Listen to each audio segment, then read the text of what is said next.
A Organização das Nações Unidas estima que quase 40 milhões de pessoas fiquem desempregadas na América Latina por conta da pandemia do novo coronavírus. 30% só no Brasil. A pobreza deve alcançar quase 35% da população dos países latino-americanos. Isso representa 214 milhões de pessoas. Já a extrema pobreza pode chegar a 13%, atingindo 83 milhões, de acordo com a Organização das Nações Unidas. A falta de vagas no mercado de trabalho é apontada como a principal causa. Este ano, a América Latina ultrapassou os 35 milhões de desempregados. Com a pandemia do novo coronavírus, 12 milhões perderam o emprego. O IBGE aponta que no primeiro trimestre do ano, quase 13 milhões de brasileiros entraram para as estatísticas. O aumento de pedido do seguro-desemprego nos últimos 3 meses cresceu 1,3%. O maior volume ocorreu nos estados de São Paulo, Minas Gerais e Rio de Janeiro. Os setores mais afetados foram o comércio, a indústria e a agropecuária.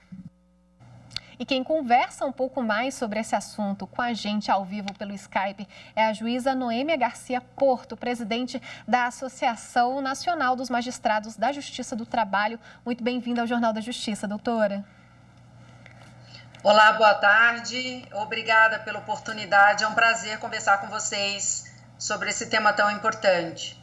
Doutora, o que isso representa nos direitos trabalhistas do cidadão quando ele precisa passar do emprego formal para a informalidade?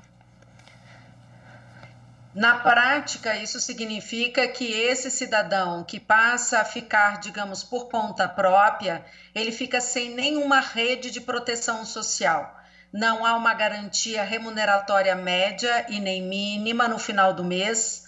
Ele não é destinatário de uma política de salário mínimo, além de outras verbas que são necessárias, como FGTS, férias, 13º, e até a questão do controle de jornada, o que faz com que o trabalhador na informalidade, ele viva num processo de autoexploração em busca de, trabalhando mais e trabalhando sempre, tentar conseguir prover o seu sustento e da sua família.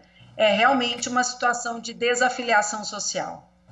O Brasil já vive um processo de redução de direitos trabalhistas com essa pandemia, pessoas perdendo o emprego e, consequentemente, o patrão negligenciando esses direitos?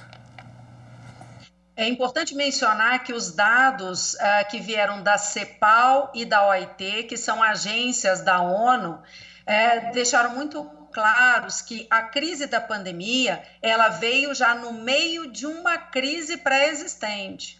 Ou seja, de 2014 a 2019, nós tivemos o pior índice relacionado ao PIB e ao crescimento econômico nos países da América Latina e o Caribe, incluindo o Brasil. Então, em 2019, nós ainda não tínhamos a pandemia. Quando chegamos em 2020, já no meio dessa crise, os dados se agravaram para o desemprego. E para piorar essa situação do mercado de trabalho do Brasil, nós já vimos sistematicamente com reformulações legislativas que retiravam direitos dos trabalhadores e enfraqueciam as entidades sindicais no diálogo social. Então, nós não estamos num bom cenário realmente em 2020.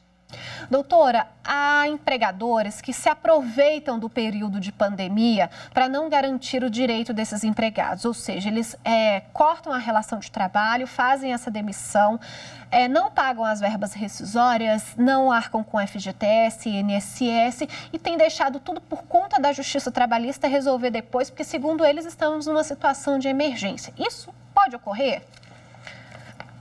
Isso tem ocorrido. Os casos judiciais já estão chegando nas incontáveis varas do trabalho do Brasil inteiro. No mês de abril, nós não tivemos exatamente aumento do número de ações judiciárias no geral, mas nós tivemos um imenso aumento no número de ações judiciais trabalhistas que discutiam exclusivamente os efeitos da pandemia. Dentre essas ações estavam justamente aquelas em que a demissão arbitrária acontecia sob a alegação da pandemia sem o pagamento de nenhuma verba rescisória. Também temos ações judiciais que estavam discutindo a questão das demissões em massa, sem nenhuma negociação coletiva. E também os inúmeros casos em que os empregadores, ainda que mantendo em parte as suas atividades, não estavam fornecendo mecanismos mínimos de segurança de saúde, seja para o trabalhador ou para a trabalhadora, seja para quem frequentava aquele ambiente. Então, o momento que nós estamos vivendo é de uma alta judicialização em torno dos abusos que têm sido cometidos sob o pretexto da pandemia. Como é que está sendo a atuação da Justiça do Trabalho nesse momento de pandemia? A gente sabe que tem muita gente cumprindo teletrabalho, mas ainda tem muito trabalho a ser feito. Os juízes estão atuando com muita firmeza? Bastante. As 3 resoluções do Conselho Nacional de Justiça suspenderam a possibilidade, salvo algumas excepcionais circunstâncias, de atendimento presencial. Então, o que passou a acontecer? Todos os magistrados e magistradas do trabalho do Brasil inteiro, servidores e servidoras, passaram a trabalhar à distância. Para a Justiça do Trabalho, isso foi impactante, mas nem tanto. Por quê? Porque a Justiça do Trabalho ela já era quase 100% informatizada. O que ela precisou se adaptar foi passar a realizar audiências telepresenciais por um mecanismo que também foi disponibilizado pelo Conselho Nacional de Justiça.